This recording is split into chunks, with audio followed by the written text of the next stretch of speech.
Yo, we live, full effect.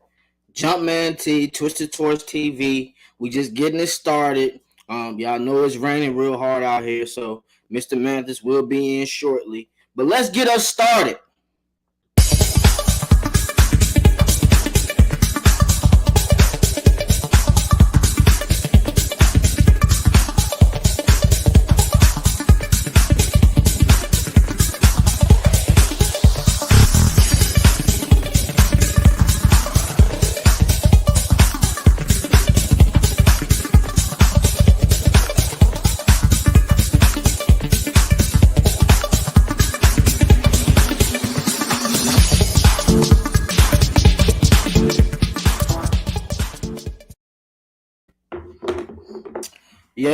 We live and in full effect. Jumpman T, Twisted Towards TV.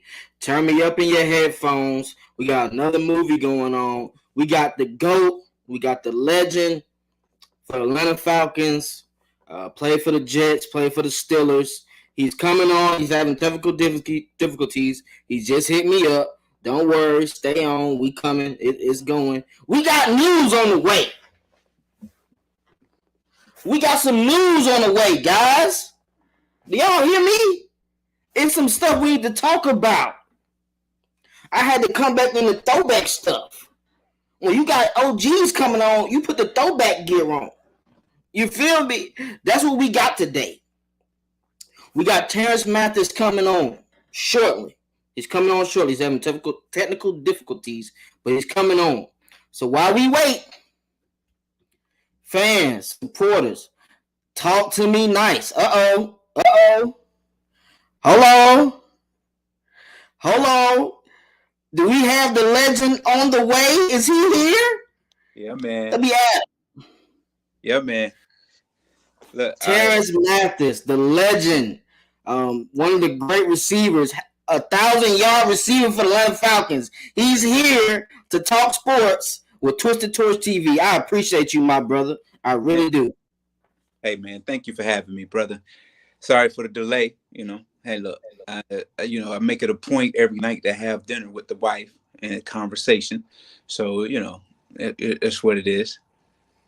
Listen, Terance Mathis, you can do whatever you need, my brother. I'm just happy that you came to show your graces and talk sports with me, especially with the Atlanta Falcons. What's going on right now? To hear your voice, right, man, it's going crazy right now on Twitter. Right. I know you've seen it. I know you heard about it.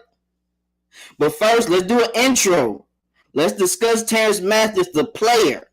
Tell the people who you are for a quick second. Terance Mathis, and high school graduate. University of New Mexico, got drafted in 1990 by the New York Jets, 4 years there. In 93, became a free agent, came over here to Atlanta, came back home in 94, 8 years here in 90, until 2001, finished my 13th season with the Pittsburgh Steelers. And over the last few years, just been doing some high school coaching, did some college coaching, and just pretty much living the dream, baby. Living the dream. See, the one thing you gotta bring it up is you're gonna be the next interviewer type person, sports analyst. I seen your show on Atlanta Sports Unlimited. I like how you break down film. I like how you discuss the Falcons and everything that goes around it. So I appreciate you just for coming from a player and giving us a breakdown from a player into a sports analyst. A lot of people don't understand how important that is. Right. And what you can bring to the table with that. Right. Everything that I speak about is not speculation. It's not guessing. It's almost, a good thought to it, a good process to it. And it's from my experience, in the NFL and being in a locker room and just being around, professional people, Mm-hmm. That's what I, so that's what I bring to the table, and I try to use that. And I try not, my whole thing is I try not to make it seem like I know everything, because, I always preference is, hey, look, this is what I think, and this is what I think should happen. And it's just been a blessing that some of the things I say do come true. It really happens. Does it? So that's a cool thing about it. But at the end of the day, man, you know, I tell people all this is I do it with William Brad, William, and I tell William, I don't do this for money, man. I'm doing this just to give people an insight of what happens in an organization. I do it because I love it. I have a platform where I can speak freely and be me and don't have a script or rundown and be no, you can't say that. Let's not go there with that. And that's what I like about the show because I can be me. And that's what it's all about, man. That's what it's all about. Not having to hold anything back, and you can be your honest self. I know you dealt with being on that great team in '99. I know you played with Deion Sanders. So what was those battles like? Those one-on-one battles versus Deion Sanders in practice, in the heat, and training camp? I missed Dion by a year. We missed each other by revolving door. As I came in, he was on his way out. So the only one-on-one battles we had was on game day, which was there were some good ones too. And today, you're not gonna out athlete, out physical Dion. And most of the time, you're not gonna outsmart him. But I was one of those guys that the reason why I played so long is because of my knowledge of the game and how I prepared for the game. So, our battles were epic. It wasn't like him and Jerry Rice's. Matter of fact, a quick story: we were in Dallas. When he was in Dallas, I knew that he was going to shadow me for the whole game, right? And so we all knew that. So the game plan was, okay, you're gonna play in the slot this week, Terance, and we're gonna see if he gonna do all the things where you go across and linebackers chasing and all that stuff. Can he play in traffic? Yeah, And can he trail position? so after about the third catch, and with linebackers and defensive linemen and safeties flying and trying to hit me and he dodging whatsoever, he about that second or third series, he was like, I'm not doing this anymore. And he called the corner from outside. I think it was Larry Allen. I forgot Larry's last name. But he said, let's switch. I'm not Let's doing this. switch it out. I'm not doing this all afternoon with this dude. So Deion saw quick that Terance Mathis ain't nothing to play with, and if you're gonna have to go through all this traffic, it's gonna be a long day. It's gonna be a long day because this is what I do. I'm not scared of the traffic. I get right up in it. That's where I made my money between the numbers. A lot of people, a lot of receivers don't like playing in between the numbers. But look, man, shoot, that's where the money is. That's where you move the chains and get more plays. More downs. And I was that type of guy that said, I'm a block. I'm gonna do the dirty work. Because if we move in the chains, that means I'm gonna get more catches and more opportunities to score touchdowns. So that's why I worked as hard as I did on the football field. That's a great point, but I'm not gonna lie to you. I know you've seen the news. I know you're ready to talk about it. The Falcons just had a meeting with Deshaun Watson. A lot of the fan base is in a mix because everybody loves Matt Ryan and what he's done for us. But when you can get a player that can change the dynamic of the culture that you can have for 10 to 12 more years, how do you feel about the Atlanta Falcons pulling that trigger to give up 3 first rounders and maybe a player or two to get Deshaun Watson to come back home? Here's the thing about coming back home. You can come home in the off season. Shoot, if you miss home, come home in the off season and not on Monday nights and when you have Tuesdays off. If you miss home that much, but because here's the thing, and people don't understand this. Bill O'Brien did the same thing when they drafted Deshaun Watson. They gave up all these first round picks, and what did he have for the next 3 years? Absolutely nothing. He was sacked more times than anybody in the NFL because they didn't have no first round picks. So why would you go in a situation knowing that you're going in a situation where, first of all, you don't have the capital to go out and get players to put around me. Mm-hmm. Have any starting receiver on the roster. You had an offensive line that was suspect. You have a defense that's not playing to their capabilities. And you're going to give up 3 first-round picks. This sounds like the same situation I just left. It can be. Yeah, it can be. So here's the thing. And so if I'm the Falcons and I'm giving up 3 first-round picks, which I think he's a great talent, he's worth three first-round picks. But what are you going to do to supplement getting more picks in the next 3 years? Because you don't have a first-round pick. And then you don't have a roster that is set for the next 3 years where you can say, okay, we're good for the next 3 years because we got some guys that's some dogs that's going to play for us and we can get to what we get to where we want to get. You don't have that roster. So you pretty much giving up the farm, the land, the well, everything else for a guy that is one of the best quarterbacks in the league, but you don't have anything to surround him with. And I think for Deshaun Watson is a mistake.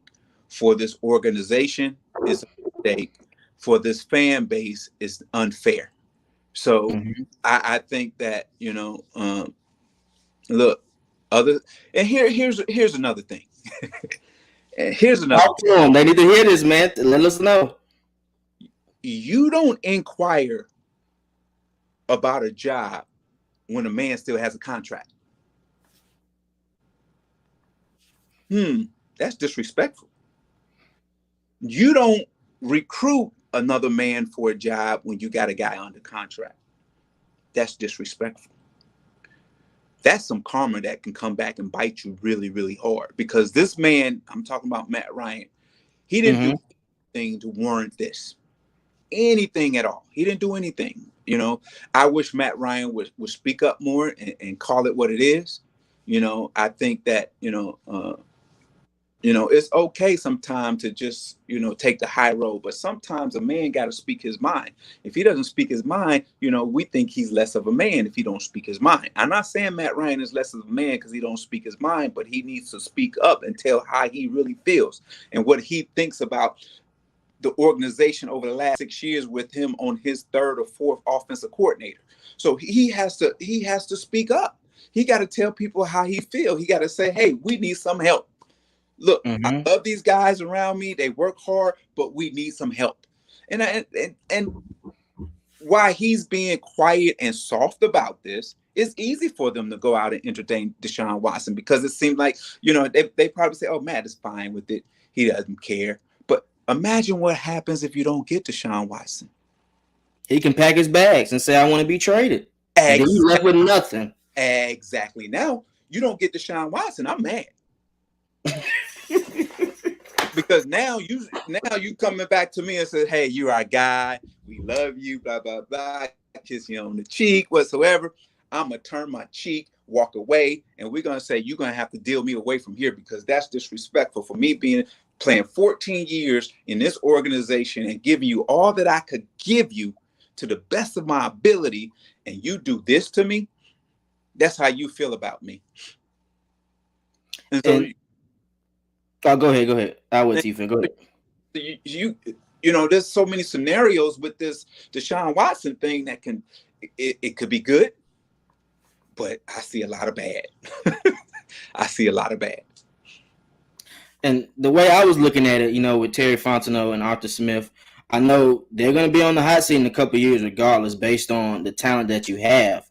And I know Arthur Blank has always been a GM, not a GM, but a owner that gives his coaches time. And the way I look at it, this should be a play to force the Saints and Panthers to pay as much as they can for Deshaun Watson. So where they're left crippled for a couple years, 3 to 4 years by getting Deshaun Watson. Now that's a smart play. Yeah. Now if you're talking about getting Deshaun Watson and then spending all this capital and then maybe giving up Grady Jarrett, Deion Jones, you're pretty much going to be starting over. And if you don't get Matt Ryan's compensation, like 2 or 3 second rounders or a first rounder and a third, Right. you're still going to be struggling for 3 or 4 years anyway. Right. Exactly. And so you see the business of all this. Yeah. You know, take the emotions out of it. Take the excitement out of it. Just look at the business side of it. You know, and you got to look at it that way. You know, here's the thing. At this time last year, we had no money. We can't go out and get free agents. We'll be in a better place next year. We still crying the same blues. What have you been doing over the last 12 months? What have you been doing? Have you been even evaluating players that was potential free agents that you can say, hey, even though he's not the A-list player, he's a B-lister that we can save money on and that he can play for us. What have you been doing over the last 12 months? That's my question. Why are we at this point going, here it is the third day, is the first day of the league year, and we haven't done anything. We signed cute, cool. Young cool. Watson. You putting all your eggs in that basket? Hey, come on. You said it. I'm going to say it, and I'm going to say it. Look, hey, speak your piece. Speak your piece, Mr. Mathis. That's what we here for. I'm going to say it. I'm going to call the Falcons, too, so I can get the Panthers and the Saints to be more interested in me and giving up what they want to give up, because I know the Falcons can't afford to do it, but they're in the same division, blah, blah, blah. And I'm crying the blues that this is my home team and I really want to be there. You know, I'd love to come back home and play. Shoot, I said that in 93, 94 when I was a free agent. I'm not going nowhere else. When the Falcons called me, I'm coming home to play. But I wasn't a quarterback. I wasn't a franchise guy. But I got a chance to come home and play and do some good things. But here man, you didn't have to give up nothing to get me. Yeah. You were a free agent. You know, so I don't understand what we're doing. We have some holes to fill, and we're not filling them. You know, we've talked about the offensive line, the middle of the offensive line. We talk about the center, the left guard. Definitely done anything there. There was 3 or 4 guys out there that could have made a difference that we just walk away and go somewhere else. Not for a whole lot of money, but walk away and go Pro Bowl guys that was in playoffs. We just let them walk away. And then the Titans left guard. Yep. I thought they were going to pursue him for sure. Because he knows Arthur Smith's system. Arthur Smith discussed the guy plenty of times last year. No offer made. No. So my thing is here's the thing. We can talk about this all we want. There could be stuff on Twitter, on social media, all we want. But it don't matter, because the Falcons going to do whatever they want to do anyway. And guess what? We got to live with it. And then we talk about it and we don't like it, or we like it. But at the end of the day, guess what? You know, it's their decision. They know best. They know what they say. They know what they're doing. You know? I was going to ask you, so with the Deshaun Watson rumor, do you think this is also because if you look at the new stadium, the seats are empty in a lot of games, or there's fans from the other team we're playing more than the Falcons? Well, so do you think this is a play or a pawn to, you know, if they do make it, to sell more tickets? Because they got to do that anyway. That's a $1 billion stadium. Well, it's, you know, yeah, if you look at it, like I said, it's the business of the game. You know, Deshaun Watson is that dude when you wake up on Sunday mornings and say, I got to go see him play. Or you rushing home, you go to early service, get home, and want to see him play on TV. You see what I'm saying? He's that guy. We don't have that guy on the roster. We don't have that guy who I'm going to say, I'm going to go to early service this Sunday, so I make sure I'm in front of the TV at 1 o'clock. I get in front of TV 2 o'clock, halftime, whatsoever, and at third quarter, I already know what happened the first 2 quarters because I can tell by what we're doing. So he's a franchise changer. He's a guy that can get this city excited and galvanized whatsoever, but he's gonna have to do them by himself. Mm-hmm. And that's unfair. That's unfair to him, like I said. That's unfair to this organization, and it's unfair to the fan base. Unfair. It's really unfair. That's a great point, Terance. I ain't gonna lie to you. One thing I need to tell you, my brother who passed, he has the same first name as you. So I like your name to the fullest. You know what I mean? That Terance name kind of rings a bell to me. But since you discussed talking about the slot position with Russell Gage going to Tampa, which I don't understand why, because he's not gonna get too many catches or targets. That takes away that weapon that Matt Ryan needs. They're talking. The Browns are talking about releasing Austin Hooper. So if Matt Ryan stays, which I think 9 times out of 10 is possible, I'm looking at Austin Hooper being a person to reunite with the Falcons, because when he was with Matt Ryan, he had his best years, right? And he's kind of a close to Tony G more than Kyle Pitts is. So Kyle Pitts can kind of go into that X position as a receiver to help us better.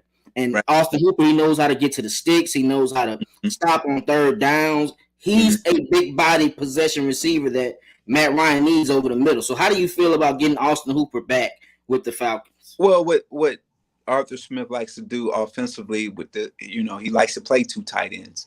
So I think it will be a great advantage to have Austin Hooper back for Matt Ryan. Kyle Pitts is going to be a talent that is going to be, you're going to have to reckon with for the next 10 years or more. It's funny. I had ran into Kyle Pitts at an event, and we talked for a little bit, and, pretty much, I told him, I said, hey man, the hardest thing about the NFL is year 2. Year 2 is the hardest, because the first year, there's no game plan in you. They don't understand what you do best. They figuring it out on the run. I said, now they got a whole off season to game plan you with draft guys, get guys in free agency to stop you. You see what I'm saying? So so you have to work as if that you're working harder than anybody else in the league. And when you put your head down and say, I can't go any farther, you got to remember that guy across the country is working hard to stop you, and you just got to keep going. You got to never be outworked. And he was really receptive. I like the kid. I really like him, man. I like the kid.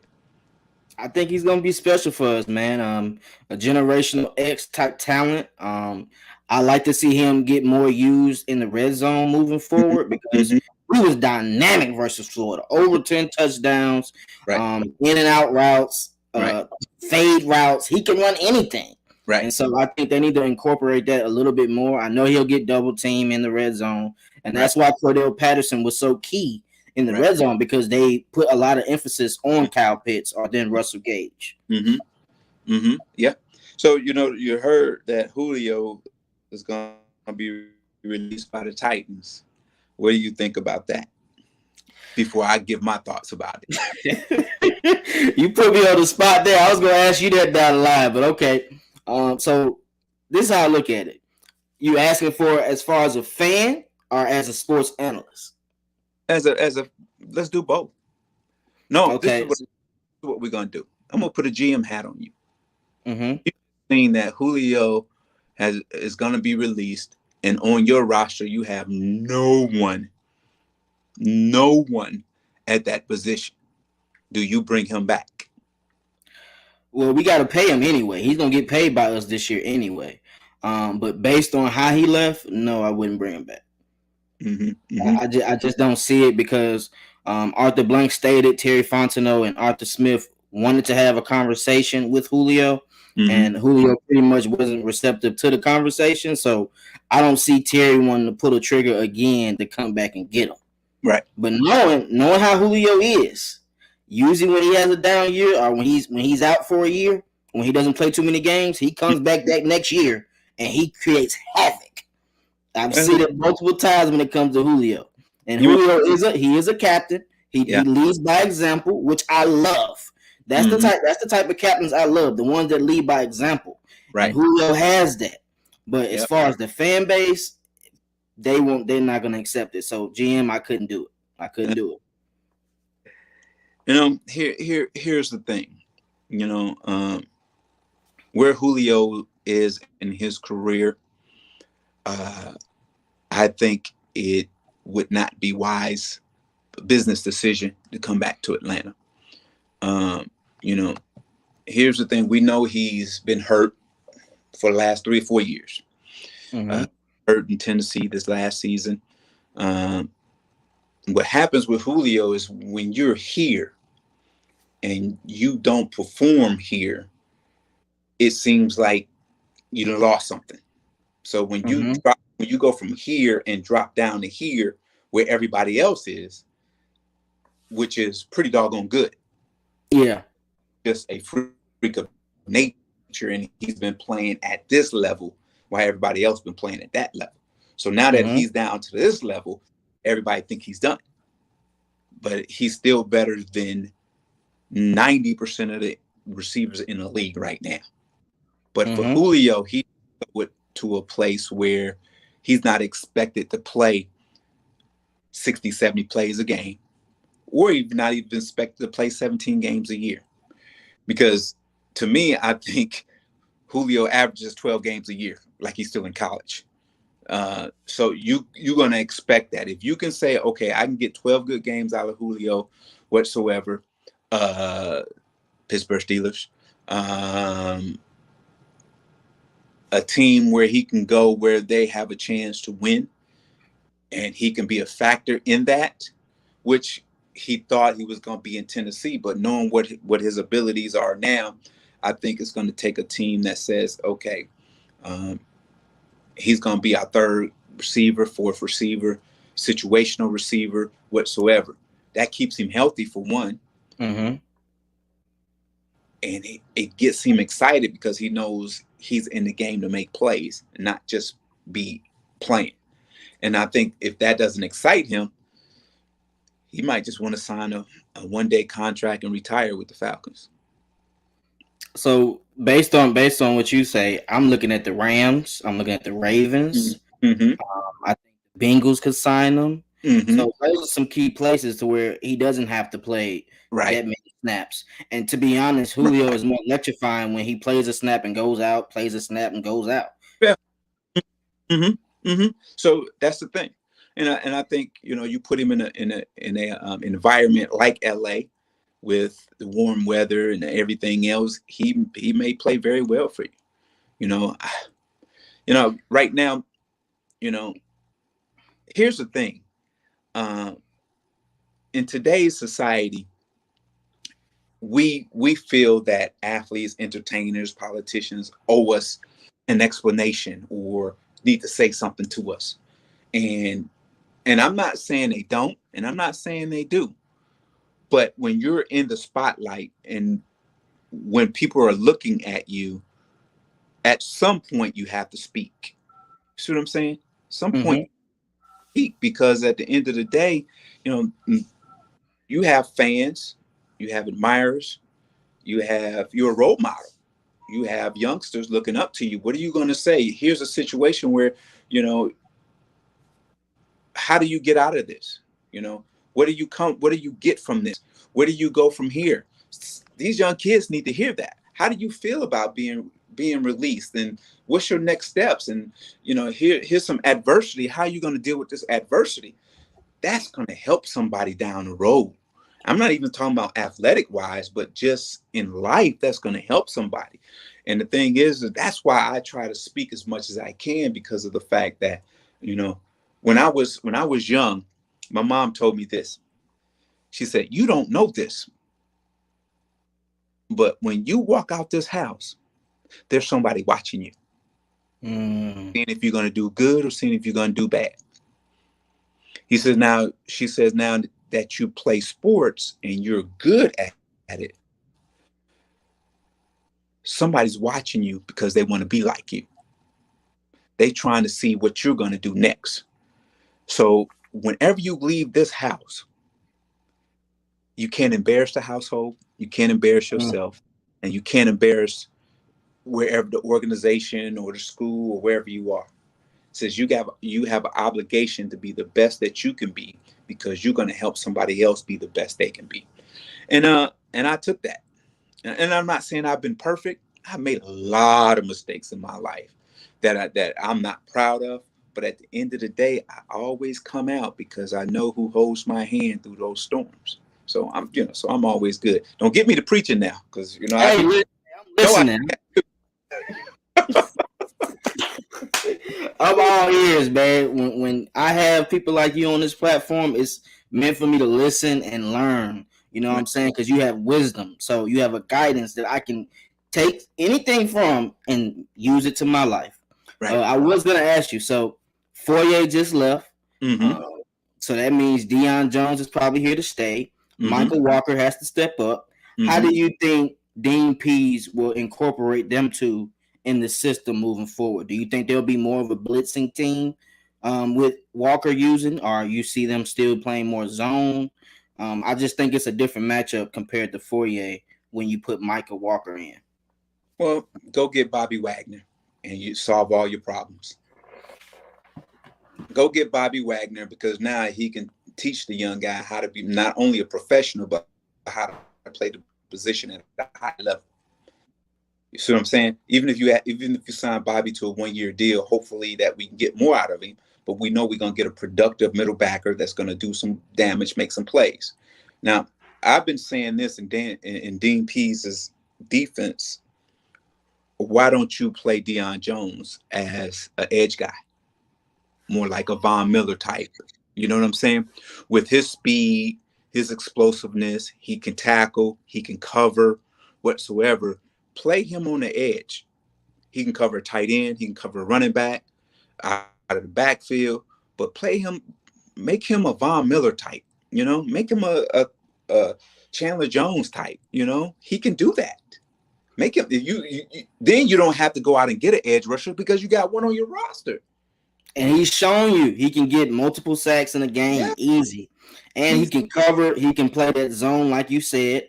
Like kind of what Dan Quinn was trying to do with Vic Beasley in 2017. You can use Deion Jones in that exact role. Right. He knows how to bend that edge perfectly. He knows how to drop into coverage and play his position. Right. He's going to get all that with him.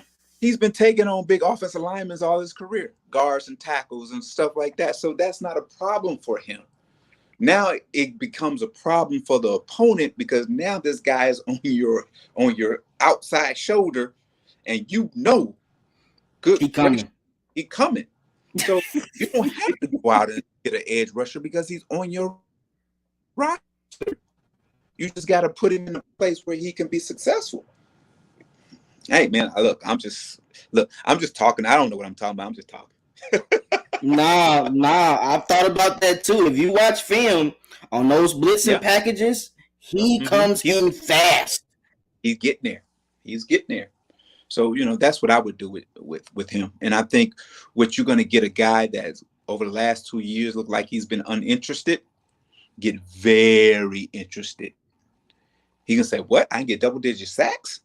Oh my goodness, let me go do this." And I don't gotta deal with guards coming at me before I'm ready. Guard. I just worry about one guy, that tackle. Yeah, and he can play both sides, so he can switch positions throughout that game. You can switch him back to will. You can put him at edge. You can switch him to the right side. Listen, Terance, hey, when you come on the show, we can talk football now, baby. I'm ready. That's my position I played growing up. That linebacker position, that outside position, come on, man. Can change a lot for a defensive player, man. I swear. And then and I'm also sitting there wondering why we're letting all these cornerbacks just fly over Atlanta to get to other places. And I'm going, good gracious, what is it about Atlanta that these free agents don't like? You want my opinion? Yeah, I was waiting for you to answer that. Well, I mean, that's the thing with the fan base, man. people are saying that if Deshaun Watson comes here, a lot more players will want to come here. So it's like they're making it seem like it's because of Matt, the issues with Matt not being, who he's supposed to be in the previous 2 or 3 years, that it changes what players are going to do. At the end of the day, we've had chances to get players to come here. We had a chance to get Dante Fowler. He was a bust. There's so many players we got on the defensive side, and it just doesn't work out like that. We haven't had a defensive player work out since John Abraham, right? Like from a free agency standpoint. Mm-hmm. Right. And that's my thing. I'm like, man, we got to be able to find these pieces to make it better. Eric Harris, he literally had a 3 interception game. He comes to Atlanta, he can't catch the ball to save his life. That's crazy to me. You had a 3 interception game in one game, man, and you literally lost that Washington game to me. You dropped about 3 picks that game. Right. That's unbelievable. Right. Herman's played for a Super Bowl team. He's got interceptions in the playoffs. He comes here, he doesn't start making plays until the last 4 games of the season. Right. And that's just a tough situation for me. And with the cornerback position, I'm honestly thinking, man, they might like Sauce Gardner. Yeah. They might want to pick him. Yeah. And in my honest opinion, I like him as the best corner. I would. Well, I would pick, you got to get one of those corners. You got to get Stingley. You got to get one of those. You got to get one of those guys. Because here, the league is a passing league. And, the running backs are kind of obsolete. So you better have guys that can cover. Or you gotta have smart guys that can own and come up and make plays. If you don't have that, you're gonna struggle. You are going to struggle because even I'm gonna come to the sideline and say, hey coach, that dude on that side is ready to get toasted. But this dude on this side, let's stay away from him. And that's what they did. And that's what they went to David Moreau side every chance they got. I was so upset because I'm like, man, that's what they did. Zone or man. Play good in Washington. Yep. You show you can play man coverage. Yep. You get here, only thing you can do is tackle on screens. Look, I don't, here's the thing. And I say this a lot. I never say a player can't play, because to make it this far, you have to be able to be very talented. Sometimes players don't play well because they're uncomfortable in a scheme, or they're not comfortable what they're supposed to be doing. What is my role? What is my job? What is my assignment? And so we can't get on guys too much because they may not, you got to understand this. The guy across from him getting paid too, he's a professional too. He's going to make some plays. But, at sometimes you got to find a way to make more plays than he does. So, these guys are professionals as far because they can play. Here's what I have said for a year now. Now that the season is over with, when that last game was played, and you sit back and go, season's over with. Well, at least we know we can do this and do that. Well, at least we know we can do this on defense. At least we did this offensively, so we should be better next year. Oh, I like what we did defensively, so I know we're going to be better next year. We plug some guys in there. Here's what I got. Absolutely nothing. Who are we? What did we learn over 17 games? Absolutely nothing. What type of offense is this we run? What is our identity defensively? We're just like we're starting all over again with a new staff, because we have no identity offensively, defensively. We don't know what the schemes are offensively or defensively. We can't say we're a spread team or we this team. We can't say we're a 3-4-4-3 blitzing team. We can't say we're Tampa 2D. We can't say that because we don't know. It's almost like, let's see if this play works. let's see if this play works. That didn't work. Let's try it. Let's try it one more time. Oh, come on, man. It just seemed like, I don't know. And look, and I'm gonna be honest with you. To me, it didn't look like we were prepared at all the whole season. In a lot of those games. And then the adjustments, there was none. We made no adjustment halftime during the games, and I was confused with that. I'm like, wait a minute, this is a professional football team, and they don't know how to make adjustments. And look, people can say, hey man, you're hard on them, you this and that. Even if the Falcons organization see this and say, oh, Terance, you look, let me tell you, I'm telling the truth. You get mad all you want, but I'm telling the truth. But you don't want me to say it because of who I am, because I played with the Falcons. So you think I should not say what I have to say. But here's the thing. What are you gonna do to me? You can't release me. What are you gonna do? You gonna pull my banner off the stadium? I ain't in the Ring of Honor. What are you gonna do with me? You gonna strip me from all the catches and yards and touchdowns? What are you gonna do? I'm speaking what I think and what I feel and what I see. And it's my opinion. I could be wrong, but it's my opinion. Because guess what? You look, they can sit around and have an opinion about me. Oh, he's wrong. He's a way off base. Where did he get this from? This guy, you have an opinion about me, so I can have an opinion about you. So don't get all twisted. Don't get all sensitive, because we're just talking ball. And the thing is, I would say the same thing in your face as I'm saying right now. Point blank. And you'd be mad at me when I say it. But where did you say that was a lie? What did you say that was a lie? If you look at the film, when you break down the film, right, you see the team they don't have an identity. Right. Some games want to run the ball, some games want to pass, sometimes we want to blitz. Then when the game is like when we have the lead, they go away from the blitz. Right. You continue doing what got you the lead. Don't go to cover 2. Don't go to cover 3. Continue attacking. Well, here's what happens when you don't trust the players. You do things to try to cover it up. When a player don't trust the coaches, you don't really do your assignment full out, because you don't trust the play that's called. Deshaun Jones. You see what I'm saying? So there is a mistrust between players and coaches right now. And I don't know where they find it.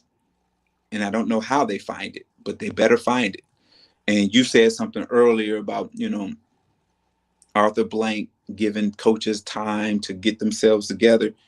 But here we are, going to year 2, and nothing's changed.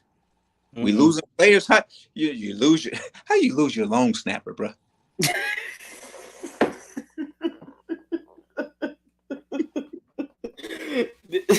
Did you see what Russell Gage posted on Twitter after he accepted the contract to the Bucs? No, I didn't see that. It was like a sneaky move. Like, yeah, I'm for the win. Like, I'm out of there. I got up out of there. Like, oh man, there has to be something that we're missing for these guys leaving and guys that don't want to come here. There's something that we're missing. You got to understand about the NFL it's so tight knit, especially with players. They talk. They talk. And they see each other and they go, hey man, how is it in Atlanta? And they talk. Don't get it wrong. Look, don't get it twisted. We talked all the time. But you know what, man? Here's the thing. I'm just a frustrated former Falcon player. I'm a frustrated fan. And I just want my team to win. I don't want to hear about no rebuild and all that stuff. I don't want to hear about that. We want to win now. We haven't won in years. We want to win now. And here's the thing, man. If you're not trying to win now, and that's a shame. Shame on you. Because a rebuild may not work. That's right. So why not try to win now and say, okay, if we tried, so let's go a different course. But by you not doing anything right now, telling me that it's either you're comfortable with the way the roster look, or you don't know who to get or where to get them from, or you're sitting. I said this last year about this time. I said maybe the Falcons are waiting until all these free agents get signed and then get the bare minimum. Yeah, get the rest. Let everybody else eat. Then I'm gonna come in and scrape from the bottom.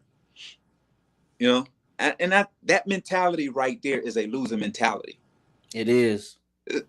And here it is. Everybody's like, oh man, the Jaguars are spending a lot of money. Blah blah blah.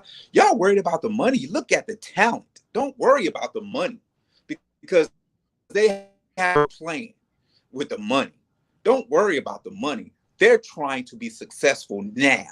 They're not waiting 3 to 4 years and wait for their quarterback to develop. They're trying to put pieces together to win right now. We got probably a few Hall of Fame quarterback, and we're not putting in place people around him for us to be successful. That's a disjustice to this man. If you're going to treat him like that, ship him somewhere where he can play, Indianapolis, Cleveland, somewhere where he could play and probably get into the playoffs and end his career on a high note. So one of Matt Ryan's key weapons hasn't been signed back yet. He's the showstopper. He's the fan starter. Cordell Patterson. He stated since the beginning of all season, I want to stay in Atlanta. Atlanta has restored my career. Atlanta showed all these other teams I can be dynamic. I'm not one-dimensional. I'm not a punt returner. I can catch passes. I can run the ball. I can score touchdowns. I can run people over. I can get the game started, but I'm still not signed yet. What are we waiting on for Cordell? And didn't he take all his stuff off of social media, his Falcon stuff and all that stuff, pour that down off of social media? I haven't seen that yet. He did that too? Yeah, that's what he must have recently just did that. That's crazy. He just did that, I think, yesterday or the day before. But look, he's frustrated, he's upset, and he's taking it down. And that's telling the Falcons, hey man, look, either you're gonna sign me or you don't. But I'm not gonna continue to represent you. And I'm a free agent here, and I'm not going to continue to say I'm with you, and you haven't signed me. So, so it makes sense for him to take it down. It's not like he's under contract and he took it down. He's not under contract, so he took it down. So don't read anything to that, because now other teams are going, oh, all right, because now other teams say, oh, he may want to come and play with us. Maybe we can talk to him whatsoever, but. I have mixed feelings about all that. Here's the thing. If I wanted to stay in Atlanta, I wouldn't let Atlanta know I wanted to stay in Atlanta. Because now I'm not priority number 1 or 2 or 3 or 4. Because you basically said, oh, we're going to just wait on him because he's going to be there. You see what I'm saying? That's my thinking. Oh, he wants to be here, so we can wait and do his deal later. Let's do whatever else other business we got to take care of, and we can take care of CP later. Because he's already outwardly said, held signs up, I want to be here, blah blah blah, which may have cost him some money in the long run. But I truly believe they're gonna come to the table. I think this dog and pony show with Deshaun Watson is going to be over, and then they're going to get back to business. That's what I hope. That's what I hope. You know, I'm so, I'm so lost of words and frustrated with this organization that I have to sometimes, I just got to sit back and watch, and people have been texting me about it, all look, and I'm just throwing my hands up like, look, Disbelief. I, I mean, come on, man. The league year started today at 4 o'clock Eastern time, and we still haven't done anything. And I think once they realized they couldn't sign O'Connor for Fourier, Mm-hmm. Cordell should have been the next person. Yeah. Like I don't see who else. Like Young Hoku was gonna come back regardless. Right. And Russell Gage, I knew he was on the fence anyway. Right. So you got to go to Cordell next. I knew he wasn't coming back. I don't Yeah. know. Surprise! I knew he wasn't coming back. Come He on. had no reason to, Yeah. I mean, he wasn't the number one. I mean, he wasn't that guy. He wasn't the guy. So he's like, shoot, let me go somewhere else and see if I can win me a ring. And look, don't get mad at him about that. All right. So I ain't gonna lie to you. We do got two young safeties, Jalen Hawkins, Richie Grant, who was a second round pick last year. Mm-hmm. I like him when he was at UCF. I think he's a ball hawk in the right system. Yeah. He can make plays. He also can come down, guard tight ends, guard slot receivers. How do you see him being used more as that Swiss Army knife in Dean P's system going into year 2? Well, let me tell you something. He's not Ed Reed or Palomala, but he could be very special in this defense. He can play that same role of those two played in the similar defense. And I like him. I thought he was going to be a day one starter. I really thought he was going to be a day one starter, and I was surprised at the lack of plays that we seen from him. I'm not saying making plays, but being on the field.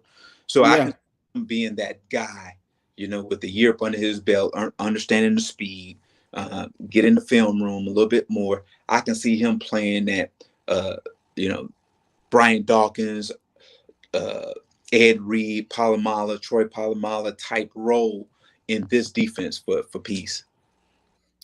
Yeah, I think Richie Grant is phenomenal, bro. Over 10 interceptions in college. His speed is much quicker. You know what I'm saying? When he comes to reacting, once he see that ball there, he's out of there. Yeah, he's explosive now, and that's what you want. You want explosive guys on defense. Explosive. I always tell people, you make up a defense, that front 7 guys or 6 guys got to be very explosive, quick and explosive. I said your secondary got to be like, I put it in a track term, they got to be like 400-meter runners where they can turn it on whenever they need to. I got to go get it. I got to go get it. And offensively, your wide receivers got to be that 4x100 team. They got to be able to get the baton and go, from a standing start and go, or on the move and go. That's what receivers are. If you don't go get a receiver that can get that baton and take off, you got the wrong guy, and you get the wrong guy. You got the wrong guy. You got to have that guy where he's on the move, he catches the ball, and he can just explode and go. He got to be able to go. He ain't be looking around finding a way to fall. Can't have those type of guys. You can't find. I don't want guys on my team that's trying to live forever. Yeah, I want to come to hunt. You want hunters. I want a guy hunters on fire, run through a wall, and say, "Oh, I'm gonna survive this." I feel sorry for that fire in that wall. That's what I want, a guy like that. And I think him and Jalen Hawkins can be those type guys. Jalen Hawkins had 2 interceptions, both back-to-back games versus the Jets, versus the Dolphins, and he just seems to find his hand on the football. And that's what you want in the back end. You already have a young stud in A.J. Terrell who can lock down that side. He can travel if he wants to, but Dean Pease doesn't really make A.J. Terrell travel like that. His first time doing it last year was versus Stephon Diggs, and he played phenomenal. Yeah, so I think Dean Pease knows, like, I have a showstopper over there. This is one in the making. So if you can pair him up with somebody from the draft, or like you said, they should have got somebody from free agency, that changes the dynamic of that back end. You put Deion Jones at that pass rusher position, and you can draft another pass rusher. I really purposely wanted Chandler Jones, but I guess he was too out of the range. And see what you can do with that, man. I think Dean Pease can change this defense to where we can win more off the defense. That's what I want anyway. I'm tired of the offense going up, scoring 30 points, and then the defense giving up the lead and losing the game. I want a show-stopping defense that can create turnovers, make tackles, and be playmakers throughout the season. Well, you know, I'm just sitting here, man, and going, wouldn't that be awesome, dude? That'd be special. But then I'm sitting here going, when are we gonna make some moves? But then you got to think about it. It's a long off season. This process don't end this week. It's gonna just go all the way probably to the summertime.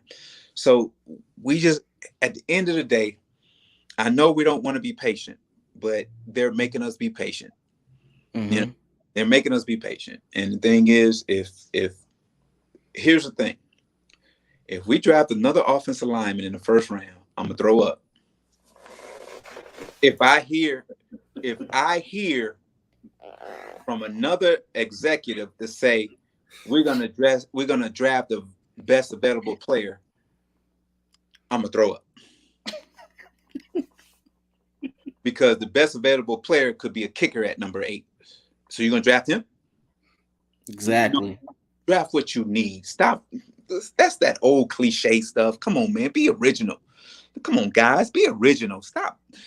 It's like y'all read a book, a coach's handbook, or been watching old videotapes of coaches speaking and all these cliches. When you gonna be original? I want my GM to say, at number 8, we're gonna draft the dude, and he's gonna be a difference maker for this franchise. That's what I want my GM to say. I don't want my GM to say, oh, well, we're evaluating all these guys, and there's a great draft class, and we're going to draft the best available player for our football team. That's pretty much saying, I don't know where I'm doing. I don't know where I want to go. I don't know where I want to go with this. I'm excited. So, here it is. But here's the thing. After all this that I've said tonight, and what I feel, if Terry Fontenot called me tomorrow and says, hey, come in, I want to meet with you, blah, blah, blah, blah, blah, blah. And he goes, well, look, I heard some of the things you said, blah, blah, blah. I says, well, Terry, let me tell you something. Look, I said those things because that's the way I feel. And he says, and he could say to me, well, we would love to have you part of the organization. But, the way you look, Terry, this is what I'm going to tell you. I'm going to sit in the meetings and say the same thing. That's what they need to hear. Because this is things you need to hear. It ain't what you want to hear. Look, this job ain't, you ain't going into this job getting lollipops and flowers every day. Sometimes, you got to hear it. You got to get the skinny. Sometimes, look, I don't eat pork, but sometimes you got to eat some pork rinds. You know what I'm saying? So you got to hear it. So, and I tell them, I said, look, somebody in these rooms are going to have to say something. You can't just collect a check, go home, and hope somebody make the right decision and say, hey, I'm in the front office. Come on, man. You can't do that. Somebody has to say something. Or maybe there's a gag order. Maybe Rich McKay telling them not to say anything. Maybe he puts a memo out. This is what you need to say. This is how you need to conduct business. This is how we conduct business. Come on, man. You was a GM one time, and Arthur Blank took you out of that role for a reason. You was a GM with the Tampa Bay Buccaneers. The Glazer brothers let you go and was glad the Falcons took you off their hands. But there was a reason. So at the end of the day, collectively, y'all got to get together and have a kumbaya and talk and say what you think and what you feel instead of just getting orders and say, this is how we're going to do things. What? You're not, come on, man. And I know we're getting into time right now, but here is the thing. Here is the thing right here, brother. This is the thing right here. We're not here to please man. If you live in the please man gonna fail you every single time. But if you live to please God, he will put you where you need to be, give you the blessings that you need to be. Now, in the process of this man, I'm gonna pray for this man that God sends his Holy Spirit to present my will so I can achieve the goals that I want to achieve. So if you sitting around, oh, I want to please this guy, I want to please that guy, it ain't gonna never happen. It ain't gonna never happen. Once you say, okay, look, this is all for you, all for your glory. Guess what? You're gonna get blessed. And good things are gonna happen to you. That man sitting in that front office ain't God. That man that owns that team ain't God. Oh, he pays you. You think he writes the check for you, right? Who gives him the ability to write the check? Come on now. all that man has, all that billionaire has is a loan from God. And the way what he does with it, if he does it properly and be a steward of it, God is going to bless him more. So don't worry about your job because God got him. Come on, man. Don't get me to preaching, brother. Don't get me started. Hey, that's what we need to hear. This is my last question for you, Terance, before you can go, Mr. Mathis. Yeah. You're sitting at number 8. You're on the clock. Falcons on the clock. Who are you taking? A wide receiver. Okay, you taking Burks or London? Neither one. The Ohio State? Olave.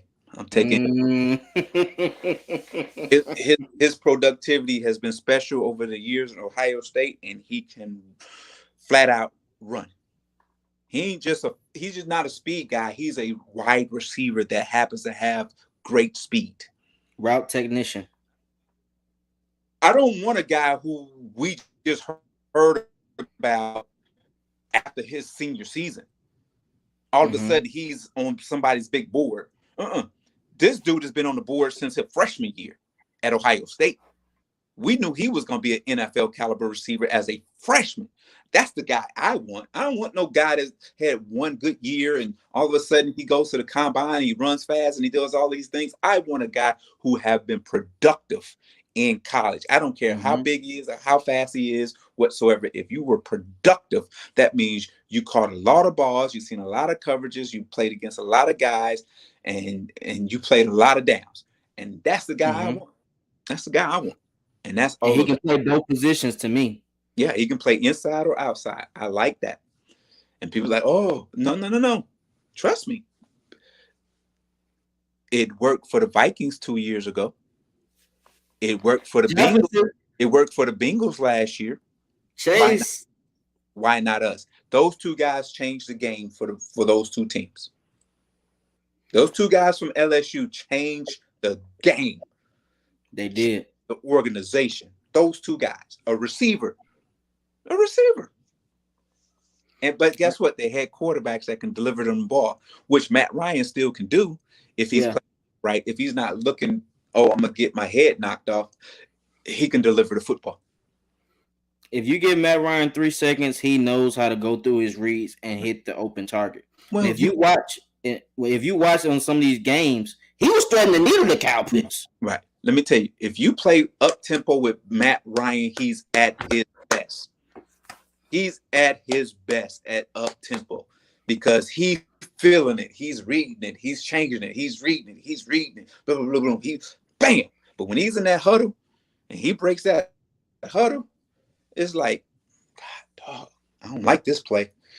Let's run it anyway. And Terance, I can't understand that to save my life, man. If you've been watching Matt Ryan since 2009, since 2010, when he goes in the hurry-up offense, he's unstoppable. He's special. That's why I said I don't know why we don't play up-tempo with him. He's special, man, in an up-tempo offense. People don't understand that. And then you put those weapons around him. Let me tell you, Zacchaeus is a player. Zacchaeus, yeah. He is a player, dude. So you got Olave, you put Zacchaeus in the slot, put Pitts out wide, and then you bring in Austin. And then you sign Marlon Mack from Indianapolis as a free agent, which you don't have to pay a whole lot of money to. Whoa.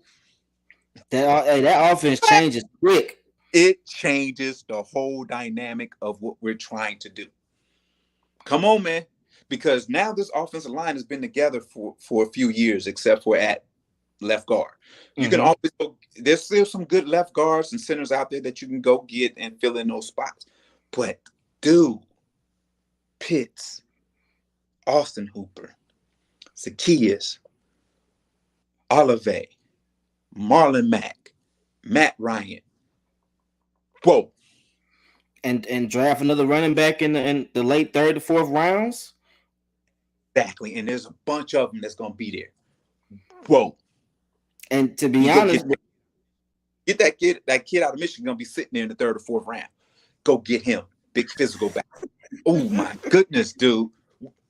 Come, hey, man. You get me hype. You get me hype, Mathis. I might have to relook at this, man. That's the GM in me, bro. Come on. Now, okay, now, you hear from these announcers, Arthur Smith got this real extensive playbook, blah, blah, blah, this and that and this. Okay, let's get out of the first 20 plays of the playbook. Let's get to 78, 79, 90. Let's get to those plays. Open this thing up. Let's go to work, man. But that's the cast and crew you want for this. Oh my goodness. I'm telling you, man. I ain't telling you no lies right now. No, everything you said, I've thought about before. I talked to my friends. I brought it up on the show. Arthur Smith might need to give the OC position up to David Ragone as well. Yeah, you're gonna have to. So he can focus more on the head coaching. Yeah, you gotta let it go. You're gonna have to let it go. And one key piece about that, the reason why I really wanted this, I wanted Allen Robinson to come to Atlanta because of David Ragone. Yeah. And that's a big body receiver that knows how to make fun, break tackles, to go extra 20, 30 yards, stop her down. It can still happen. Let me tell you, you go get him and you draft Olave at number 8. It's a done deal. Go get Marlon Mack, draft a running back. Austin Hooper will come back and play. Come on, man. Come on. Now, because you're not going to get Deshaun Watson. Now Matt Ryan is going, oh, okay. I'm going to be mad for a little bit, but okay. I'm back. And I'm going to give you I'm going to redo my deal and give you some money so we can get these guys. Yeah. And say if we don't get Cordell Patterson, they do have a running back at Georgia that can do some of the same things. Line up, motion out of the slot, come back into the backfield, sweeps, fly routes as a man. Hey, this can get different. But here's the thing. Are they having these type of conversations? Who in the meeting room can articulate that? That's why I want to be there. That's why I want so bad to be there. And I want to see their faces and go, And then I want them to say, well, he can't. I says, well, let me tell you something. When you say a player can't play, I'm going to show you a coach that can't coach. Talk to him. That's what I'm going to tell you. You tell me he can't play. Oh, you can't coach then. Because we as coaches, as mentors, as teachers, supposed to get him ready to play at a high level. So, look, you say he can't play. You can't coach. Mr. Mathis, I appreciate you joining me, man. Man, it's been a pleasure, brother. It's been a pleasure. The subscribers, hey, if you haven't already, follow Mr. Mathis on Twitter. Subscribe to Atlanta Sports Unlimited. Yes. Because he got the game for the fans and supporters, man. Lock in with Mr. Mathis. Yeah. I look forward to doing a show with you again, my brother, man, because I appreciate you. For sure, man. We'll do it again down the road. Like you said, look, my show we'll probably post it at the end of the week. I decided to do it at the end of the week because I wanted to see what the Falcons was going to do with this free agency. But it looks like they're not going to move. They're not moving quickly. So, but we're going to have a juicy show coming for you. All right. I'll be in the comments, man. I appreciate you, my brother. Hey, man, much love to you, man. And God bless you, brother. Appreciate you, man. Thank you for joining me, man. For sure. All right, guys. The myth, the legend, Mr. Mathis was on with us today. Shouts out to Mr. Mathis, man. He came through and showed love for Twisted and the supporters. If you haven't already, like the video. Subscribe to the channel. Subscribe to Mr. Mathis' channel. We gonna bring the content. We gonna keep it rolling, guys. I appreciate all y'all joining me on this Wednesday night. Shouts out to y'all, man. It's pretty much a blessing. Big Low, you got a show coming up. You going live tonight? So you can go ahead and post it. Let them know before the fans leave. Man, it's crazy, bro. All the stuff I've been telling y'all about the Falcons, he came and brought it up. And that's my first time actually talking to Mr. Mathis. It's crazy how it gelled like that. He thinking the same way I'm thinking. Shouts out to y'all, man. If you haven't already, subscribe to the channel, Twisted Torch TV. Hit up the website, Twisted Torch TV. New merch out there. A new article is gonna be out there soon. We gotta talk. We gotta chop it up. So make sure y'all do that, man. Leave a comment to let me know how you feeling. Should we get Deshaun Watson? Should we give up 3 first rounders for Deshaun Watson? And also, tell me what you want in the draft this year. You want a pass rusher? You want a wide receiver? Either or is good with me. Either or can help this team. So that's how I'm looking at it, man. Shouts out to y'all. Jumpman T. Twisted Torch TV. We out. Appreciate you, Ghost Peppers, man. Appreciate y'all. Y'all got any questions before I leave, before I get up out of here? Let me know how you feeling. Brian Peoples, I saw you was late, man. It's all good, my brother. Catch me on the replay, my dog. Catch me on the replay, my dog. You feel me? Subscribe to the channel, man. Like the video. Share the video to your friends as well. We live in full effect. Allen Robinson might be coming. You heard him. Shout out to Torch TV.